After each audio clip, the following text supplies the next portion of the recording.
On est parti ou pas? Comme ça là, hein. Comme ça, c'est bien. J'adore les bonnettes. Les bonnettes. 1, 2, 3. Go! Nous sommes en direct de la Fabrique du Changement 2016 au Solilab. Et je suis avec Laurence Vanet. Bonjour. Bonjour Juliette. Comment vas-tu? En pleine forme. Tu nous viens d'où là? T'arrives en avion, c'est ça? Oui, je viens de Belgique, d'où l'accent. Voilà, c'est posé. Mais français, non, je trouve que t'as pas beaucoup d'accent. D'où en Belgique?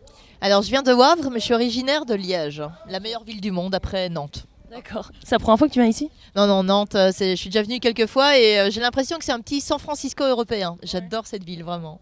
Pourquoi San Francisco européen? Mais parce qu'il y a une espèce de créativité, ça bouge autant sur le côté numérique que sur le côté artistique, que sur le côté humain. C'est une ville où il y a plein de petits spots. Ok, il y a moins de vallons et moins de tramways, mais c'est juste l'énergie en fait qui se ressemble. Et pourquoi t'es venu à la Fabrique du Changement?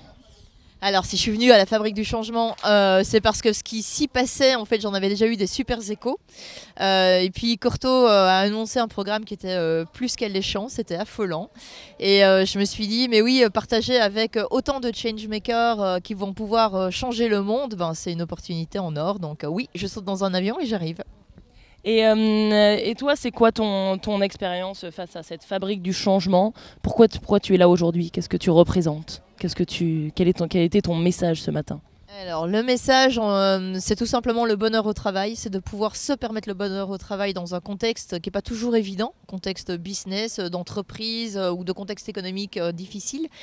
Et ce bonheur au travail, pour moi, c'est venu à titre perso comme une raison de vivre mieux, de vivre bien et surtout de vivre tout court après avoir traversé un gros burn-out. Donc je me suis transformée moi et l'idée c'était de ne pas être égoïste et de ne pas avoir ce bonheur rien que pour moi et donc de pouvoir également le faire rayonner dans l'organisation. Et donc c'est une transformation en je qui est passée sur une transformation en nous et qui a encore rayonné au-delà.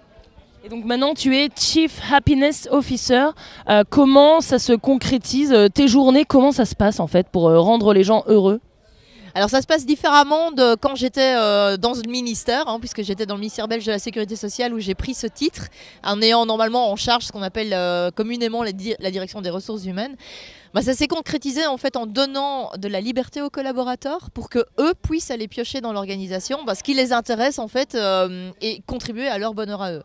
Et en échange, c'était de mettre tous les systèmes, tous les façons de fonctionner ensemble pour qu'ils puissent assumer la responsabilité de leur choix, mais assumer dans un cadre bienveillant qui devrait du coup décliner, et c'est ce qu'on a pu constater dans les chiffres, sur de la performance pour l'organisation. Et puis la performance de l'organisation permet de réinvestir sur le bonheur des collaborateurs et donc on passe dans un cercle vertueux.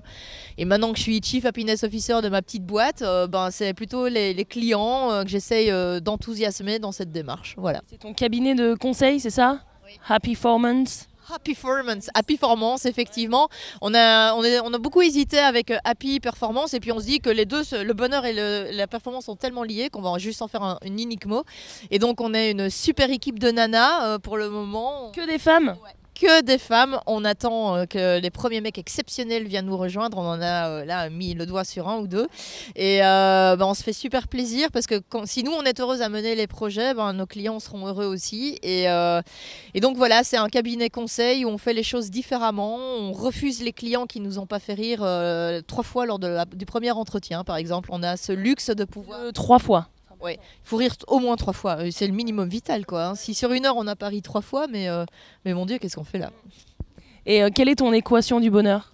Alors l'équation du bonheur, c'est, je vais le faire à l'envers, c'est de se dire que toutes les boîtes doivent être performantes, toutes les organisations, même les organisations sociales ou à but non lucratif, doivent être performantes parce que c'est pour ça qu'on s'associe, c'est pour faire quelque chose de bien ensemble, mais qu'il n'y a personne qui se lève le matin pour être performant et on se lève le matin pour être heureux. Donc ça va déjà être les 2 conséquences, le bonheur et la performance. S'occuper de son bonheur à soi, c'est bien, s'occuper de celui des autres, ça devient compliqué, donc on va permettre à chacun d'avoir de la liberté pour cultiver son bonheur et en échange de cette liberté, comme je le disais, il faut de la responsabilité pour ne pas empêcher l'autre de bien fonctionner. Donc liberté plus responsabilité et créateur de bonheur et de performance.